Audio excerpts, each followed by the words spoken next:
मेरे बच्चे, इस वक्त मैं जो तुमसे कहने जा रहा हूँ और तुम्हें पीड़ा अवश्य होगी, क्योंकि यह बात तुम्हारे अपनों की है। तुम्हारा कोई अपना संकट में है, उसे तुम्हारी आवश्यकता है, वह तुमसे कुछ छुपा रहा है। मेरे बच्चे, इस संदेश को नज़रअंदाज मत करना। यह संदेश तुम्हारे लिए गुप्त रूप से पैगाम लाया है। मेरे बच्चे, जानकारी जानने के लिए प्रेम से एक लाइक, सब्सक्राइब और शेयर कर दें आपको, ताकि आपको सही जानकारी मिल सके और आप अपनों के संकट दूर कर सकें। मेरे बच्चे, पैगाम यह आया है कि आपका कोई अपना संकट में है। आपका बहुत ही करीबी, आपके कलेजे का टुकड़ा इस वक्त वह संकट में है, अपने आप को अकेला महसूस कर रहा है। उसने जहाँ जहाँ से उम्मीद लगाई थी, किसी ने उसका साथ नहीं दिया। उसकी समस्या देखकर यह खत आपके पास आया है। आपको अपनों का ख्याल रखना चाहिए। हम जानते हैं कि इस वक्त आप भी अकेले हैं और आपके पास दो बच्चों की जिम्मेवारियां हैं। मेरे बच्चे, समस्या देखकर जीवन में हार मत मानो। मैं यही कहूँगा कि क्या पता इस समस्या के अंदर तुम्हारी महान शुरुआत छुपी हो। बड़ा दुख हमेशा बड़ी शुरुआत लेकर आता है। इस बात को सदैव याद रखना। मेरे बच्चे, अगर फैसला सही लिए तो वक्त ज़रूर लगेगा, पर अच्छे साबित ज़रूर होंगे।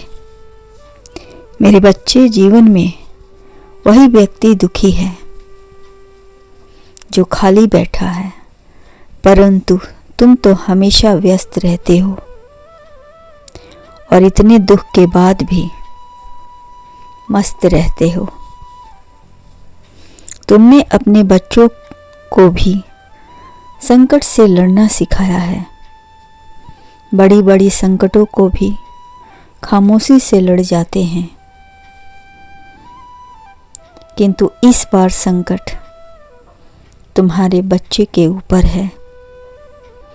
उसे तुम्हारी सख्त ज़रूरत है, क्योंकि उसकी तबीयत खराब है और वह अपने आप को तुमसे छुपा रहा है कि वह ठीक है। मेरे बच्चे, वह ठीक नहीं है। कहते हैं कष्ट ही आहट, कष्ट की आहट तो दीवारें भी पहचान लेती है, लेकिन कुछ अपने इन्हें सदैव नज़रअंदाज करते रहते हैं। तुमने भी इस वक्त बहुत कुछ महसूस किया है होगा। तुम्हारे दर्द तो मैं समझता हूँ, परंतु तुम्हें अभी अपने बच्चों का ख्याल रखना है। तुमने तो मेरी भक्ति पर इतना भरोसा रखा है कि संकट तुम पर आया और मुझे चिंता हो गई। महादेव जी कहते हैं, मेरे बच्चे, ईश्वर की राह पर जब कोई एक कदम बढ़ाता है तो ईश्वर उसे थामने के लिए 100 कदम बढ़ाते हैं।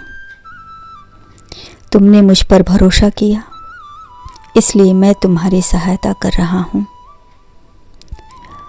किंतु तुम्हें भी अपना कर्म नहीं भूलना चाहिए मेरे बच्चे, क्योंकि कर्म का अधिकार केवल मनुष्य के पास है और फल देने का अधिकार मेरे पास है। इसलिए कर्म को सच्चे मन से करना चाहिए, क्योंकि मनुष्य के जीवन में उसके अच्छे कर्मों का फल ही घटित होता है। तुम्हारे अच्छे फल का ही परिणाम है कि अभी तक कोई दुर्घटना नहीं हुई है, परंतु तुम्हें इस संकट से अपने बच्चे को बचाना होगा। मेरे बच्चे, यदि तुम्हारी समस्या एक जहाज इतनी बड़ी है तो यह मत भूलना कि मेरी कृपा सागर जितनी विशाल है। इसलिए खुद पर भरोसा रख के आगे बढ़ो और अपने बच्चों को संभाल लो, क्योंकि इंसान ही इंसान की दवा है। कोई दुख देता है तो कोई सुकून बन जाता है। इस वक्त तुम अपने बच्चों के लिए सुकून हो, सब ठीक होगा, कल्याण